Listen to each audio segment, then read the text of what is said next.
दोस्तों, एक 45 साल की महिला जो अधबरी जवानी में विधवा हो जाती है। और दोस्तों, उस महिला को बैगन खाने का बहुत ज्यादा शौक था। वो बैगन की बहुत बड़ी शौकीन थी और एक अजीब सा उसको बैगन का नशा था। अगर उसको एक दिन बैगन न मिले तो बिल्कुल वो पागल सी हो जाती थी। यहाँ तक कि दोस्तों, वो हर रोज बैगन खाती और बैगन को अपने साथ लेकर सोती थी। एक दिन उसकी जो सबसे छोटी वाली बहू होती है, एक दिन जब उसकी सास सो जाती है तो वो जो बहू थी, सबसे छोटी वाली बहू, तो वो ले जाकर किचन में रख देती है क्योंकि दूसरे दिन सब्जी उसे बनाना था। अब उसकी माँ जब रात में आधी रात को उठकर बैगन खोजती है और बैगन अपने सिरहाने पर उनको नहीं मिलता है तो वो बिल्कुल पागल और बिल्कुल परेशान हो जाती है और खूब हंगामा करती है। उसके बाद से जो छोटी वाली बहू थी, जिसने बैगन को उठाकर किचन में रख दिया था, वो बहुत ज्यादा आश्चर्य में पड़ गई थी कि आखिर में माँ जी चलो बैगन तो खाती है, बात समझ में आती है कि वो बैगन खाने की शौकीन है, लेकिन जो माता जी है वो आखिर में बैगन को रात में लेकर क्यों सोती हैं। अब उसकी जो छोटी बहू थी उसने सोच लिया था और मन ही मन में फैसला कर लिया था कि बैगन का जो राज है वो जानकर रहेगी कि आखिर में माता जी बैगन लेकर क्यों सोती है। तो दोस्तों, जब इसका खुलासा उसकी बहू करती है कि बैगन का क्या राज है और माता जी बैगन का क्या करती है और बैगन का उन्हें इतना बड़ा नशा क्यों है, तो ये सुनकर आप भी सर पीट लेंगे और चौंक जाएंगे और यकीन नहीं कर पाएंगे कि हमारे समाज में कैसी कैसी महिलाएं हो गई हैं। तो चलिए दोस्तों, कहानी के पीछे का राज हम आपको बताएंगे। इससे पहले दोस्तों, आपसे गुजारिश है कि चैनल पर नए हो तो चैनल को सब्सक्राइब कर लो, वीडियो को लाइक कर दो। अगर आप चाहते हैं कि मैं अपनी वीडियो में आप लोगों का नाम लूं तो अपने नाम के साथ साथ अपने जिले, मोहल्ले, कस्बे का नाम करके जरूर बताया करो। मैं अपनी वीडियो में आप लोगों का नाम लूंगी और साथ साथ ये भी बताऊंगी कि आप मेरा वीडियो कहाँ से देखते हैं। तो चलिए दोस्तों, इस कहानी की शुरुआत करते हैं। दोस्तों, ये जो घटना है दरअसल राजस्थान का एक जिला पड़ता है कैमूर। कैमूर में एक थाना पड़ता है सड़ियागंज। सड़ियागंज में एक पितौली गांव पड़ता है। पितौली गांव में एक 45 साल की महिला रहती है अपने 4 बच्चों के साथ। अधबड़ी जवानी में वो महिला का जो पति है वो कैंसर से उसकी मृत्यु हो जाती है।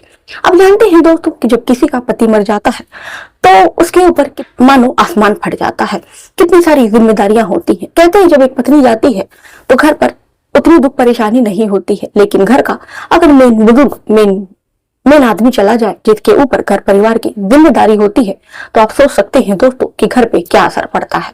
इसी तरह दोस्तों, 45 साल की उम्र में जब इसका मर्द जो है, इसका जो आदमी है वो मर जाता है तो महिला विधवा होती है और उसके साथ ही साथ विधवा होने के साथ साथ उसके ऊपर बहुत सारी दुख मुसीबत आ जाती है। 4 बेटे थे और बेटों में से केवल एक की शादी हुई थी। अब वो जो सबसे बड़ा लड़का था जिसका नाम राजू होता है, राजू भी कुछ ज्यादा अच्छा खासा पैसा कमा नहीं रहा था, यानी कि वो इतना कमा लेता था कि किसी तरह कैसे करके अपने परिवार का पेट पाल लिया करता था। राजू अपनी माँ से अलग रहता था क्योंकि जो उसका कारोबार था वो दूसरे गांव में था, तो इस कारण से राजू अपना परिवार लेकर, अपनी पत्नी और एक बच्चे को लेकर वो दूसरे परिवार में पास के ही गांव में रहता था। राजू की जो माँ थी, जो इतनी कम उम्र में 45 साल की उम्र में विधवा हो जाती है, प्लस परिवार की इतनी जिम्मेदारी आ जाती है। अब वो सोचती है कि अपने 3 बच्चों की वो शादी कैसे करे। राजू की माँ होती है वो दूसरों के घर में झाड़ू पोछा बर्तन का काम किया करती है। इसी तरह करके उनकी जिंदगी बीत रही थी। अपने दोनों बच्चों को किसी तरह करके एक एक को कारोबार कराती हैं और वो सब भी जब कमाने लगते हैं तो फिर जो उस महिला का दिन लौट आता है। तो उसके बाद से जिम्मेदारी थी इन 3 बच्चों की एक एक करके शादी करने की। वो महिला किसी तरह करके कैसे भी, बच्चे भी कमा रहे थे, थोड़ा मोड़ा कर्ज लेकर तीनों की शादी कर देती है और उनका एक हंसी खुशी परिवार हो जाता है।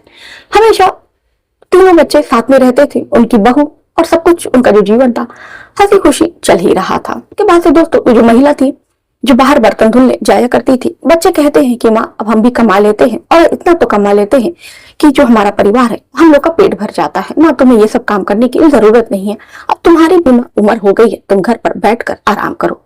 ये बात माँ सुनती है तो बहुत ज्यादा खुश होती है। उसके बाद से दोस्तों, वो लोगों के घर बर्तन माजना छोड़ देती है और घर पर ही रहने लगती है। इसी बीच दोस्तों होता कुछ ऐसा है कि माता जी को बैगन की सब्जी बहुत ज्यादा अच्छी लगने लगती है।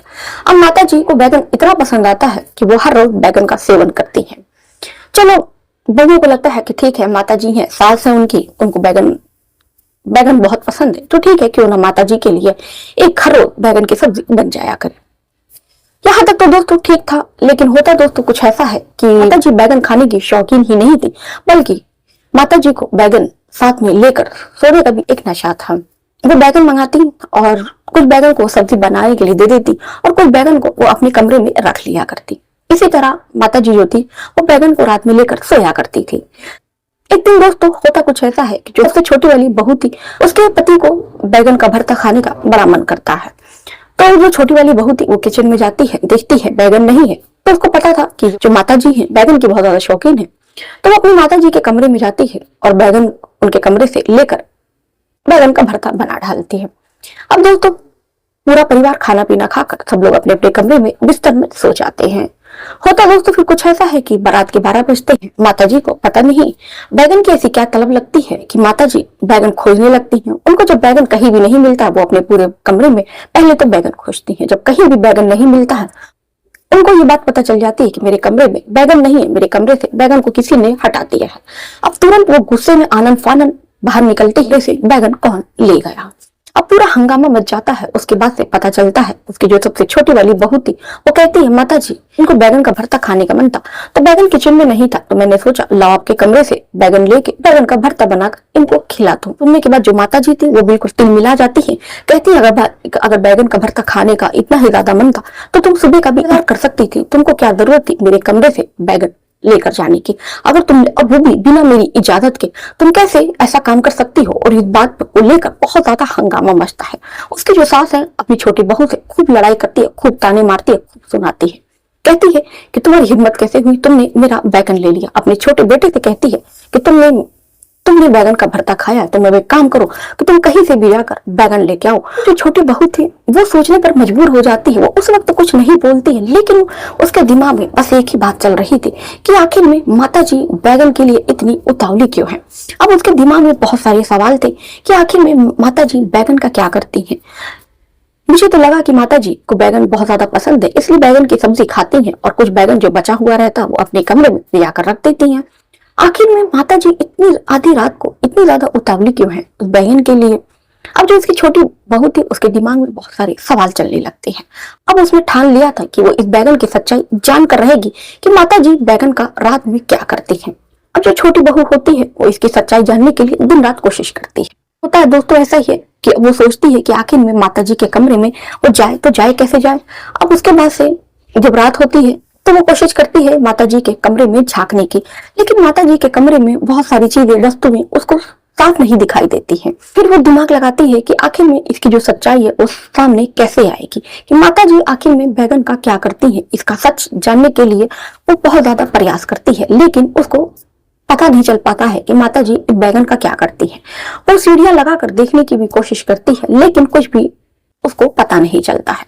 जब सारा प्रयास उसका फेल हो जाता है तब वो बहुत हिम्मत जुटाकर वो सोचती है कि क्यों ना मैं रात को कमरे में माता जी के जाकर छुप जाऊं और उसके बाद देखूं कि माता जी रात में बैगन का क्या करती है।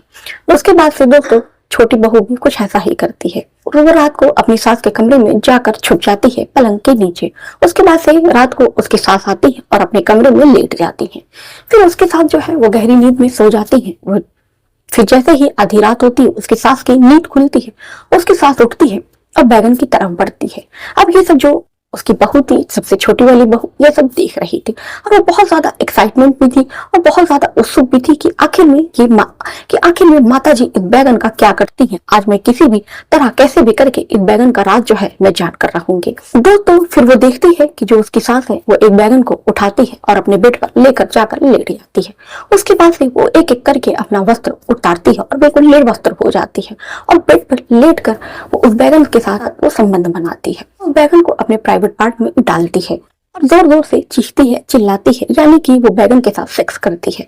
अब जब उसकी जो छोटी बहू थी ये देखती है तो बिल्कुल बहुत ज्यादा हैरान हो जाती है कि माता जी को इस उम्र में 45 साल की उम्र में बताओ ऐसा करने की क्या जरूरत है। उसके बाद से उसको इसका राज पता चल चुका था कि दरअसल माता जी को इस उम्र में संबंध बनाने का नशा है और माता जी किसी के साथ संबंध नहीं बना पाती तो वो बैगन से ही अपने आप को संतुष्ट कर लिया करती है। अब जो छोटी बहू थी वो सुबह होने का इंतजार करती है।